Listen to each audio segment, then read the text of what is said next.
नमस्कार, मी सोनाली आणि आपण पाहत आहात झुंजार न्यूज महाराष्ट्र। तर आज महिला दिनानिमित्त आपल्यासोबत आहेत किरण जाधव।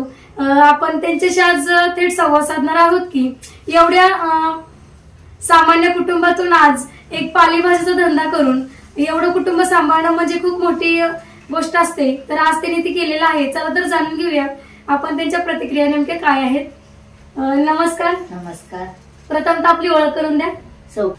माझं नाव सौ किरण राजेंद्र जाधव। हे सासरचं माहेरचं गोरे, गाव कडगुण मध्ये माझा जन्म झाला। एक 5वी पर्यंत कडगुणमध्ये शिक्षण झालं आणि पुसेगावमध्ये सेवागिरी हायस्कूलला 9वी पर्यंत शिक्षण झालं।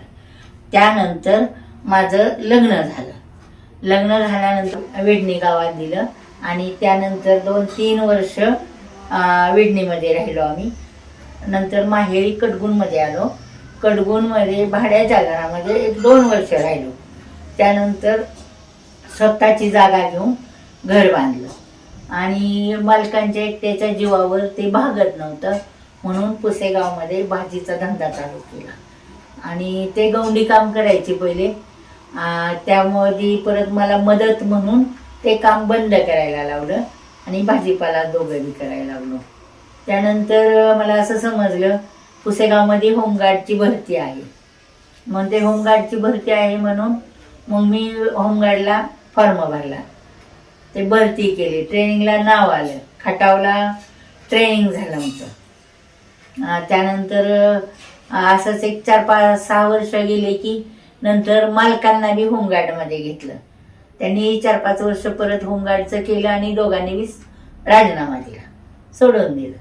पण बहिणी नोकरी लागल्यानंतर असं काही म्हणजे हे वाटलं नाही ना सोडायला, पण त्यांना नोकरी लागेपर्यंत मला पोलिसांच्याकडून काय लागतं भरतीसाठी काय नाही हे जाणून घ्यायचं आणि बहिणींना पूर्ण शिक्षणाचं हे जी जबाबदारी मी परत स्वीकारली। सगळी म्हणायची 10वी झाल्यानंतर काय शिकवायचे, इकडली जागा आली लग्न करा, तिकडली जागा आली, पण नाही म्हणलं आपण केलं ते त्यांना नाही करायला लावायचं, म्हणून त्यांना भरपूर शिकवलं आणि शिकत असताना दोघींना भरती केली। मग स्पर्धेला कुठं भालाफेक, गोळाफेक, थाळीफेक या स्पर्धेसाठी त्या जायच्या आणि नंबरच काढून यायच्या।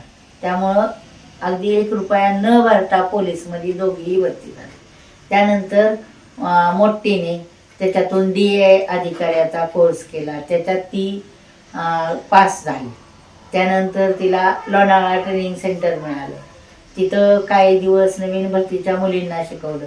परत सांगलीला गेली, सांगलीला बी काही दिवस शिकवलं। आता त्याच्यावरचं प्रमोशन मिळून ती नाशिक ट्रेनिंग सेंटरला आहे आणि बारकी ती बी भरती सांगलीलाच झालेली। त्यानंतर विट्यात काही दिवस काढले, वडूजमध्ये काही दिवस, आता दहिवडीला SI म्हणून। आणि माझ्या पाठची बहीण सातारमध्ये दिली भोसले यांच्यात, ती आता नगरसेविका म्हणून निवडणुकीत 1200 मताने निवडून आली लीडनं। 2 मुलगा आहेत मला, एक बाउन्सरला काम करतो मोठा, त्याला लग्न झाले, 2 मुलं आहेत ती, त्याची बायको पार्लरचं करते, काहीतरी केलं पाहिजे म्हणून, आणि पिको फॉलचं करते। बारक्याचं लग्न झाले, त्याला 1 मुलगी, तो गाडीचा धंदा आणि बाहेरचे बाल्याचं दुकान सांभाळतो। त्याची बायको आत्ता 12वीला बसवली परीक्षेला, त्याच पेपर आहे, पेपरला गेली आणि उद्या परवा एक राहिलेला पेपर देणार।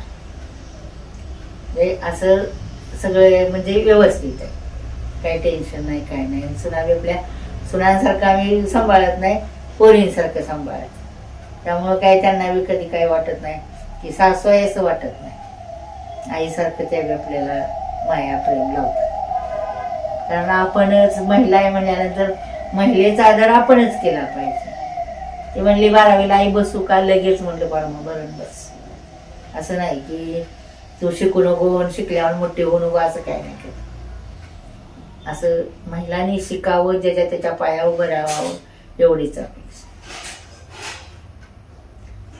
आणि मोठीचं बी लग्न झाल्यानंतर 11वीची परीक्षा मोठीनं बी दिली, तिला 12वीला बस म्हणलं, पण म्हणले आई नको, नाही द्यायची. तुम्ही आता बोलता बोलता सांगितलं की मी गेले 11 वर्ष होमगार्ड मध्ये काम करत होते.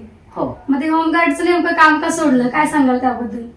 कसं झालंय, नातवंड बी आली आणि बहिणी चांगल्या हुद्द्यावर गेलेत आणि आपल्याला भाजी व्यवसाय मध्ये कसं 4 पैसे मिळतात, नाही असं नाही, पण ते सोडून धावपळ करायची त्यासाठी नको म्हणून आपलं राजीनामा दिला असं आहे. पण त्याच्यामध्ये बी आपल्या बहिणींना होमगार्ड मुळेच एवढी पोलीसच्या आपल्या डोक्यात बसलं आणि त्यांना त्या हुद्द्यावर जाता. आज महिला दिनानिमित्त तुम्ही आत्ताच्या मुलींना काय संदेश द्याल? सर्व मुलींना एकच माझा संदेश आहे, शिका, स्वतःच्या पायावर उभं राहा आणि नंतर पुढचं लग्नाचं वगैरे बघा. कुठल्याही मुलीला तेच सांगणार. आणि मी सांगते, दुकानावर गिराईक म्हणून आलं ना तरी त्या मुलींना सांगते, तू बाई प्रॅक्टिस कर, पोलीसचं कर, तुला जी आवड आहे, कुणाला डॉक्टर व्हायची आवड असते, कुणाला म्हणजे असं वेगवेगळ्या वकील व्हायची आवड असते, मग त्या क्षेत्रातला अभ्यास कर, जे आवडतं त्या क्षेत्रातला. ओके, धन्यवाद किरण ताई. अशाच ताज्या घडामोडी पाहण्यासाठी आत्ताच झुंजार न्यूज महाराष्ट्र या चॅनलला लाईक, शेअर आणि सबस्क्राईब करा. झुंजार न्यूज महाराष्ट्र.